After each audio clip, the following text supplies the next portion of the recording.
Bismillahirrahmanirrahim. Assalamualaikum warahmatullahi wabarakatuh. Selamat pagi, salam sejahtera bagi kita semua. Om Swastiastu, Namo Buddhaya, salam kebajikan.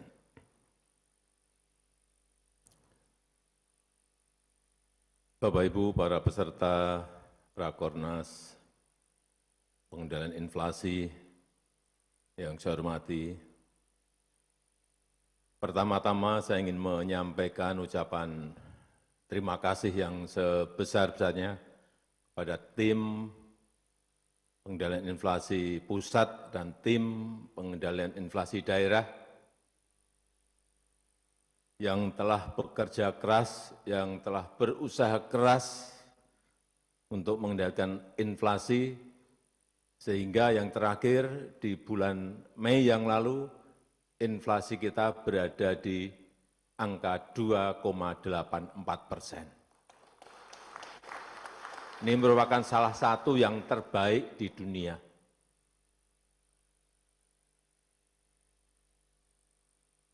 Kalau kita ingat, di tahun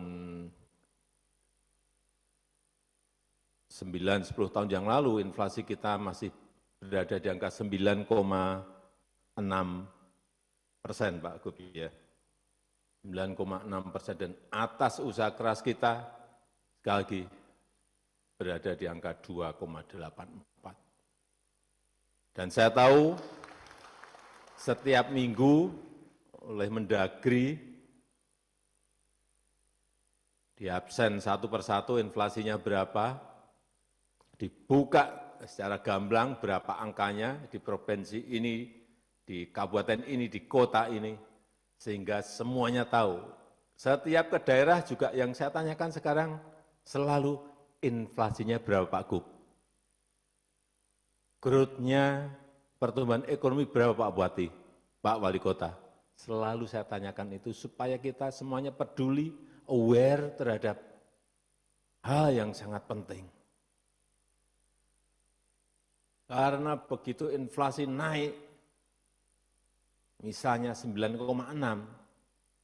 pertumbuhan ekonomi kita di angka 5, berat yang merasakan adalah rakyat. Sekarang inflasinya 2,84, growth pertumbuhan ekonominya 5,11%. Nah ini segar kalau seperti ini.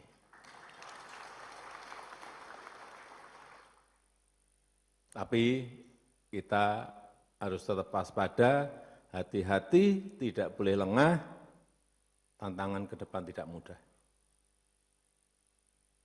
Saya kira Bapak Ibu semuanya sudah mendengar warning dari Sekjen PBB bahwa dunia menuju pada neraka iklim.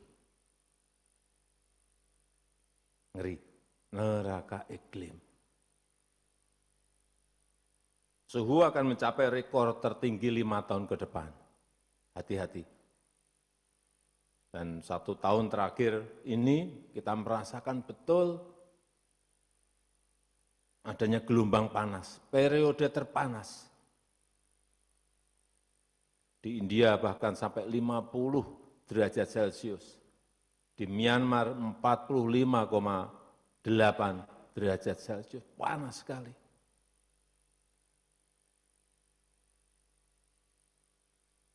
Kalau orang panas mungkin bisa masuk ke rumah, berteduh, bisa. Tapi urusan pangan, hati-hati masalah ini. FAO mengatakan bahwa jika didiamkan seperti sekarang ini, nggak ada pergerakan apa-apa, 2050 dunia akan mengalami kelaparan berat. Akan mengalami kelaparan. Ini yang harus direncanakan, diantisipasi sejak mulai sekarang. karena diperkirakan 50 juta petani akan kekurangan air. Nggak ada air. Dan akan masuk pada tadi, kekurangan pangan. Artinya apa? Jangan main urusan kekeringan. Jangan main-main urusan gelombang panas. Larinya nanti bisa ke inflasi. Begitu stok tidak ada, produksi berkurang, stok tidak ada, artinya harga pasti akan naik. Otomatis itu. Hukum pasarnya memang seperti itu. Dan itu adalah urusan kehidupan manusia. Sekali lagi, begitu produksi karena panas, urusan air enggak kita urus, produksi turun, stok menipis, otomatis harga pasti naik, otomatis juga inflasi pasti akan naik lagi. Rentetan ini yang harus diantisipasi, direncanakan, dan korbannya sekali lagi rakyat. Oleh sebab itu dalam 3 bulan ini, Kementerian Pertanian, Kementerian PU sudah saya perintahkan bekerja sama dengan TNI, dan Panglima TNI dan Kodam-Kodam untuk secepatnya membangun pompa-pompa. Mungkin 20-an ribu pompa akan kita pasang di daerah-daerah yang memiliki produksi utamanya beras, tapi bukan hanya beras saja, utamanya beras. Pompa dari sungai, naikkan ke atas untuk mengairi sawah. Baik itu sungai besar maupun sungai sedang maupun sungai kecil, semuanya manfaatkan air. Jangan biarkan air terus masuk ke laut. Pompa.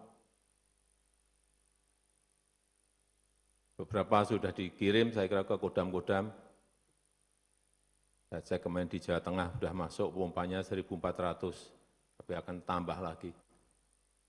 Terutama daerah-daerah produksi. Akan saya cek di lapangan, sehingga betul-betul saat kering karena El Nino, nanti di beberapa wilayah, mungkin di bulan Juli sudah mulai, dan yang masuk ke Agustus, September, Oktober, kita siap. Sehingga produksi tidak turun. Itu goalnya. Kenapa dipasang pipa? Meskipun kita dalam 10 tahun ini memiliki target membangun waduk 61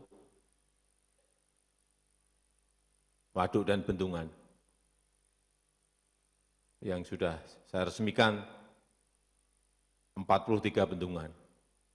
Tapi air ini juga harus diteruskan sampai ke sawah. Harus ada saluran primernya, harus ada irigasi sekundernya, harus ada irigasi tersiernya, sehingga sampai betul ke sawah, sehingga meningkatkan produksi. Yang sebelumnya mungkin hanya 1 kali panen menjadi 3 kali panen. Ini yang nanti akan menjaga inflasi kita tidak naik. Yang ketiga terakhir yang saya ingat, sudah saya resmikan, waduk Tiusuntuk di NTB, kemudian waduk Ameroro di Sutra, sudah. Ya, yang terakhir Sepaku Semoy di Kaltim. Nanti setelah ini akan ada yang selesai langsung kita resmikan semuanya.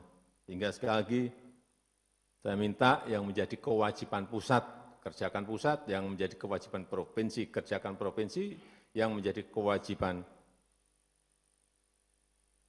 kabupaten kota juga kerjakan oleh kabupaten kota, sehingga kita betul-betul kerja semuanya terintegrasi. Dan sekarang adalah eranya teknologi, eranya smart system.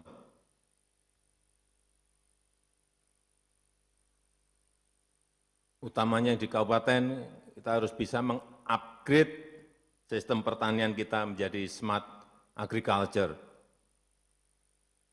terutama untuk unggulan-unggulan yang ada di daerah kita masing-masing. Lakukan penelitian, nggak usah banyak-banyak, semua diteliti, nggak usah yang menjadi unggulan satu aja, teliti, riset daerah.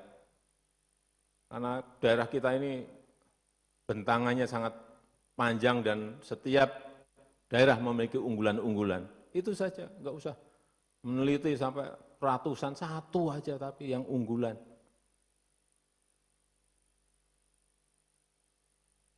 Lakukan riset, buat percontohan, berhasil, copy, replikasi. Tugas kita itu. Dan juga undang investasi untuk membangun industri pengolahan, untuk membangun pabrik pengolahannya, sehingga nilai tambah dari setiap produksi yang ada di pertanian perkebunan kita menjadi berlipat. Bangun juga sistem distribusi yang terintegrasi. Ini sudah dilakukan sekarang oleh RRT.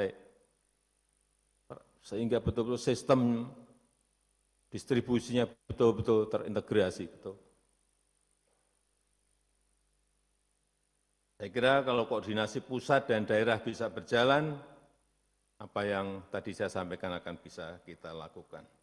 Saya rasa itu yang bisa saya sampaikan dalam kesempatan yang baik ini. Dan apa yang sudah kita capai agar kita terus perbaiki sehingga inflasi bisa kita jaga dan produktivitas utamanya di pertanian perkebunan kita juga terus bisa kita jaga dengan baik. Terima kasih. Wassalamualaikum warahmatullahi wabarakatuh.